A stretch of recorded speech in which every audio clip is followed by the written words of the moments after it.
নমস্কার বন্ধুরা, কেমন আছেন সবাই? গল্প যেখানে সত্যি চ্যানেলের আরো একটি নতুন গল্পে আবারও আপনাদের সকলকে স্বাগত জানাই। ইতিমধ্যেই বহু মানুষ আমাদের সাথে যুক্ত হয়েছেন। তাদের সবাইকে আমাদের চ্যানেলের তরফ থেকে আন্তরিক শুভেচ্ছা অভিনন্দন জানাই। শুনতে থাকুন গল্প যেখানে সত্যি। প্রতিদিন থাকছে একটি করে নতুন গল্প। ছোট থেকেই লেখাপড়ায় তুখোড়। দাদু ছিলেন ডাক্তার এবং সেই কারণে বাবার ইচ্ছে 1953 সালে ভর্তি হন মেডিকেল কলেজে। 1960-এ এমবিবিএস পাশ করেন। চিকিৎসক হিসেবে প্রথমে সিভিল ডিফেন্স ও পরে কলকাতা পুরসভায় যোগ দেন, কিন্তু মন পড়েছিল অভিনয়ে। শেষ পর্যন্ত ডাক্তারি পেশা ছেড়ে চলে আসেন রঙ্গমঞ্চে। ডাক্তারি পড়তে পড়তেই আইপিটিএতে যোগ দিয়েছিলেন। মঞ্চে তাকে দেখেই পরিচালক মৃণাল সেন তাকে আকাশ কুসুমে ডাকেন। ছবি মুক্তির পরেই পরিচালকদের নজরে পড়েন আজকের গল্পের নায়ক। তাহলে কে নিশ্চয়ই বুঝতে পেরেছেন? হ্যাঁ, শুভেন্দু চট্টোপাধ্যায়। এবং সে তালিকায় ছিলেন সত্যজিৎ রায়ও, যার নজরে তিনি পড়েছিলেন। উত্তম কুমার যখন ম্যাটিনি আইডল হতে ঠিক শুরু করেছেন, তখনই বাংলা ছবিতে আবির্ভাব অতি সুদর্শন অভিনেতা শুভেন্দু চট্টোপাধ্যায়ের। ফলে বারবার তুলনা হয়েছে। এমনকি একসময় শুভেন্দুকে উত্তম কুমারের ছায়াও বলেছেন সমালোচকেরা। কিন্তু তিনি যে ছায়া নন, তার কায়া পর্দায় সেটা ভালোই বুঝিয়েছে। বিশেষ করে চৌরঙ্গী, ছদ্মবেশী, চিড়িয়াখানার মতো ফিল্মে মহানায়কের সঙ্গে স্ক্রিন শেয়ার করেও আলাদাভাবে নজর কাড়েন শুভেন্দু চট্টোপাধ্যায়। আর ব্যক্তিগত সম্পর্ক, চিড়িয়াখানার শুটিং চলাকালীন ফ্লোরেই অসুস্থ হয়ে পড়েন উত্তম কুমার। মহানায়কের হার্ট অ্যাটাক হয়েছে বুঝতে পারেন ডাক্তার শুভেন্দু, কিন্তু সেটা উত্তম কুমারকে না বলে ওষুধ খাইয়ে সাথে সাথেই ডক্টর সুনীল সেনকে কল করেন শুভেন্দু। এই ঘটনার পরে তার উপর খুবই ভরসা করতেন উত্তম। অসুস্থ হলেই শুভেন্দুর মতামত নিতেন। অভিনয় জীবন শুরু হয় মঞ্চে নাটক দিয়ে। অভিনয়ের শিক্ষা অভিনেতা জ্ঞানেশ মুখোপাধ্যায়ের কাছে। আইপিটিএ আন্দোলনেও অংশ নিয়েছিলেন শুভেন্দু।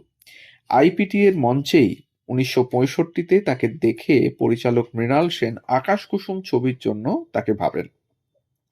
সেই ছবি মুক্তি পাওয়ার পরে পরিচালকদের নজরে পড়েন শুভেন্দু। সেই বছরই মুক্তি পায় তার অপর ছবি কাঁচ কাটা হিরে।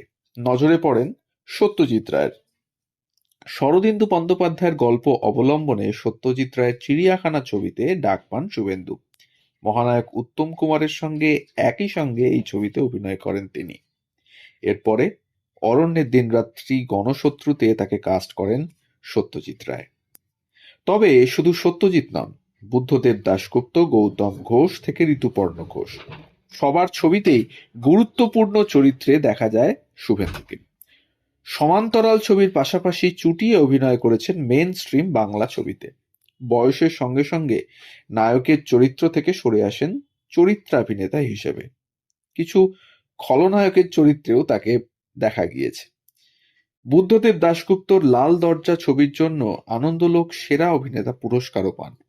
লাল দরজা ছবি সে বছর সেরা ফিল্মের জাতীয় পুরস্কারও পায়। তবে তার সবচেয়ে বড় পুরস্কার ছিল দর্শকের ভালোবাসা। নিতান্ত ফ্যামিলি ম্যান বলেই পরিচিত ছিলেন শুভেন্দু চট্টোপাধ্যায়।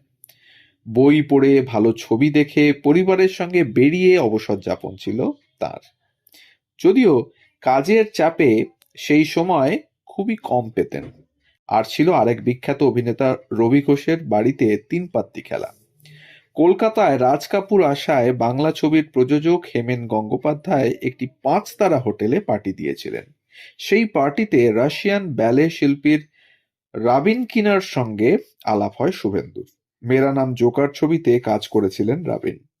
সেখানে তার সহশিল্পী ছিলেন বলিউডের আর এক আবেদনময়ী অভিনেত্রী সিমি গেরেওয়াল। ভালো বন্ধু হয়ে যান তারা। সিমির কাছেই শুভেন্দুকে ভালো লাগার কথা জানান রাবিন। অরণ্যের দিনরাত্রির শুটিং ফ্লোরে সে কথা সবার সামনেই বলে দেন সিমি। শুধু তাই নয়, রাবিনের একটি ছবিও শুভেন্দুকে দেন অভিনেত্রী, যার পিছনে লেখা ছিল to Shubhendu to all my heart. এসব শুনে সকলে হেসে তো কুটোপাটি। আর এসবই হয়েছিল সত্যজিৎ রায়ের সামনে। শুভেন্দুর চোখ মুখ তখন লজ্জায় লাল।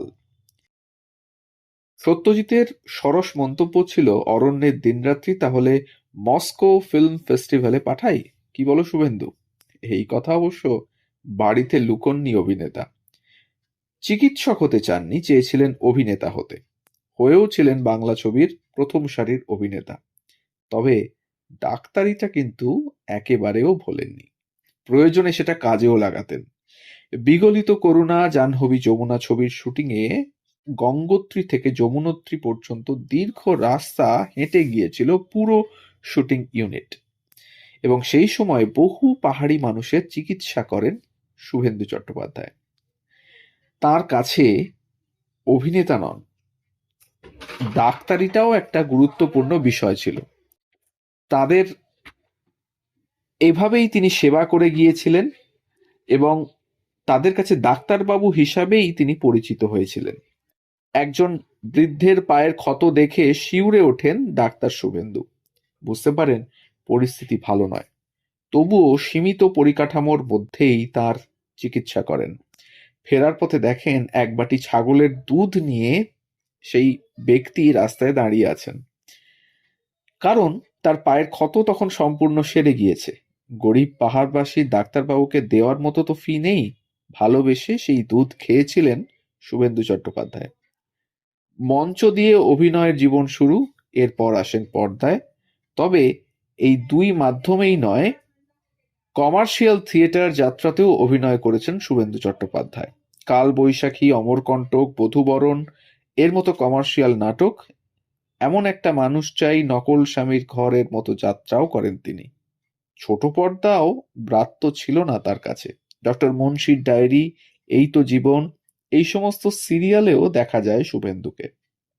তবে আজও বাংলা ছবির দর্শক তাকে মনে রেখেছে তার কাজ, তার পর্দার উপস্থিতিতে, তার অমলিন হাসিতে।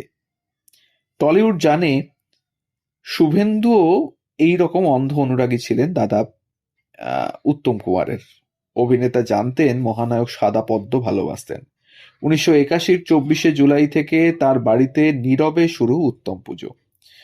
গত 40 বছর তার অন্যথা হয়নি। কি করতেন শুভেন্দু? জানা গিয়েছে বেশ কিছু সাদা পদ্ম আনাতেন তিনি, নিজের হাতে সেগুলো খুলতেন, তারপর সাজিয়ে দিতেন মহানায়কের ছবির নিচে। এক পেগ হুইস্কি থাকতো তার সঙ্গে। 2003 সাল পর্যন্ত তিনি নিষ্ঠার সঙ্গে কাজ করেছেন, কিন্তু তার প্রতিভা ঠিক কতটা স্বীকৃতি পেয়েছে সে প্রশ্ন আজও থেকে গেছে। তিনি ছিলেন ইন্ডাস্ট্রির মানুষের কাছে দ্য গ্রেট ডক্টর। এটা ছিল এমন এক উপাধি যা জুড়ে ছিল স্নেহ, সাহচর্য এবং শ্রদ্ধা থেকে। 2007 সালে তার মৃত্যুতে বাংলা চলচ্চিত্র জগতের এক বড় ক্ষতি হয়ে যায়। গুণমুগ্ধদের একাংশের অভিযোগ, অভিনয় প্রতিভার জন্য যে প্রাতিষ্ঠানিক সম্মান তথা স্বীকৃতি তার পাওয়ার কথা ছিল, সেই প্রাপ্য স্বীকৃতিটুকু তিনি হয়তো পাননি।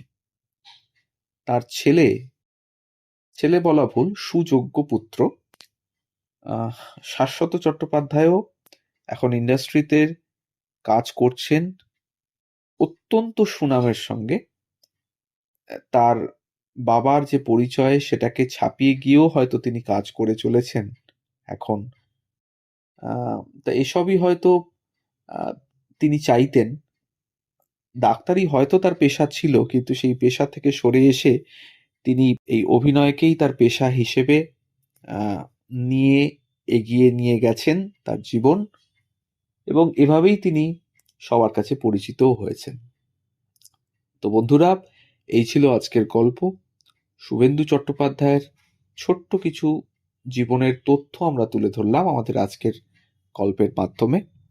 আবারও মনে করিয়ে দিই, আমাদের চ্যানেলে নতুন হলে অবশ্যই চ্যানেলটিকে সাবস্ক্রাইব করে একটু পাশে থাকবেন।